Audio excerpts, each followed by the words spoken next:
So today, we are digging into a piece of history that you probably never heard about in school. It's a story of incredible courage, a determined pursuit, and one woman's fight for her own freedom against, well, the most powerful man in America. This is the amazing story of Ona Judge. Take a look at this. This is a real newspaper ad from 1796. It's for a runaway named Ona Judge, describing her as a light mulatto girl, slender and delicately formed, about 20 years of age. But here's the kicker, the part that's truly shocking. It was placed by the household of the President of the United States. And that really is the central question, isn't it? Who was this young woman, and what could possibly push her to risk literally everything to escape from the first president, from George Washington himself? Well, let's find out. To really understand her choice, we have to go back to the very beginning. We have to understand the world she was born into at Mount Vernon. Okay, so Ona Judge was born around 1773. Her mother, Betty, was an enslaved woman, and her father, Andrew Judge, was a white tailor working there as an indentured servant. Now, you might be thinking, wait, if her father was white, wouldn't that change things? Nope, not at all. And that's because of this really grim legal doctrine, partus sequitur ventrum. It's a Latin phrase, and it means that which is born follows the womb. Basically, a child's legal status, whether they were enslaved or free, was determined entirely by their mother's status. Since Ona's mother was enslaved, Ona was born into slavery. End of story. Her father's freedom meant nothing under the law. And just to add another layer of complexity here, Ona was what's known as a dower slave. This meant that, legally, she wasn't even George Washington's property. She belonged to the estate of his wife, Martha's, first husband. So even if the Washingtons had a change of heart and wanted to free her, they legally couldn't. Her fate was tied to the Custis family estate. You know, when you see paintings like this, you get this really idyllic picture of Mount Vernon, right? It looks so peaceful, so orderly. But the reality is that this entire beautiful estate was built and run on the back of a brutal institution. It's this huge contradiction that was sitting right at the heart of this brand new nation. But then, her world completely changes. Washington becomes president, and the nation's capital moves to Philadelphia. And in this new city, there was a glimmer of hope, a complicated path to freedom, but a path nonetheless. So here's how it worked. Pennsylvania had passed a law for the gradual abolition of slavery. And the most important part for Ona was this. Any enslaved person who lived in the state for 6 straight months could legally claim their freedom. As you can imagine, this was a massive, massive problem for Washington and all the other powerful slave-owning politicians moving to the new capital. But they were not about to just let their property walk away free. No way. They immediately started looking for a way around the law. And, well, they found one. On the advice of his own attorney general, Washington came up with this scheme. Just before that 6-month deadline was up, he would send his enslaved workers out of Pennsylvania, sometimes just for a day or two, to a place like New Jersey. And that simple trip would reset the clock on their residency. It was a cold, calculated move that completely went against the spirit of the law, just to keep them in bondage. So this brings us to the breaking point.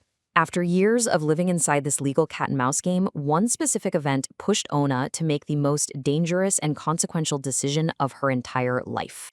What happened was, Ona found out that Martha Washington was planning to give her away, to give her as a wedding present to her granddaughter, Elizabeth Custis. And Elizabeth had a reputation for having a really fierce temper. For Ona, this was a death sentence to her hopes. It meant being sent back to Virginia for good, to a lifetime of servitude under a potentially cruel mistress, with absolutely no chance of ever being free. And her own words, which she spoke many, many years later, just captured this moment perfectly. She said, "Whilst they were packing up to go to Virginia, I was packing to go I didn't know where, for I knew that if I went back to Virginia, I should never get my liberty." She knew right then. It was now or never. So, on May 21st, 1796, while the president and the first lady were eating their dinner, Ona Judge simply walked out the front door. With the help of Philadelphia's free black community, she made her way to the docks, boarded a ship called the Nancy, and sailed for Portsmouth, New Hampshire, and to a completely new life. But escaping? That was just the beginning. George Washington, the hero of the American Revolution, was not going to let this go. He launched a relentless, personal hunt to get back the woman he considered his property. The first attempt came really quickly. Washington found out she was in New Hampshire, and he ordered his Treasury Secretary to arrange for her capture. But when she was confronted, Ona did something incredibly bold. She made a counteroffer. She said she would return, but only on the condition that the Washingtons guarantee her freedom in their will. Washington's response was, well, it was absolute. He was outraged. He flat out refused, writing that it would reward unfaithfulness and might encourage the other enslaved people in his household to run away. For him, this was about principle, about property and control, not about one woman's freedom. He didn't give up. 3 years later, he tried again. This time, he sent his nephew to New Hampshire. The official plan was to try and persuade her to come back. But when she refused again, the plan changed to straight-up kidnapping. But incredibly, a prominent local politician, Senator John Langdon, got wind of the plot and warned Ona, giving her just enough time to go into hiding and escape capture yet again. After Washington died in 1799, the active pursuit finally stopped. But Ona's story ends with this really profound paradox. She lived the rest of her life as a free woman, but legally, she was never actually freed. She really did build a life for herself in New Hampshire. She married a free man named Jack Staines, she had 3 children, she learned how to read, and she found a deep Christian faith. But that freedom came at a tremendous price. She lived in poverty her whole life, her husband died young, and tragically, she outlived all 3 of her children. And through it all, on paper, in the eyes of the law, she remained a fugitive slave until the day she died. Decades later, when she was an old woman, an abolitionist newspaper interviewed her, and they asked the big question. Given all the hardships she'd faced, did she regret her decision to leave? Her answer is just incredible. She said, "No, I am free and have, I trust, been made a child of God by the means." For her, freedom, in every sense of that word, was worth any price. Today, thankfully, her story is no longer hidden. Near the very spot where the president's house once stood in Philadelphia, there's now a memorial. It's a silhouette, ensuring that her incredible act of defiance, her journey from bondage to freedom, is never forgotten. And that really brings us to our final thought. Ona Judge's life forces us to wrestle with this really difficult question.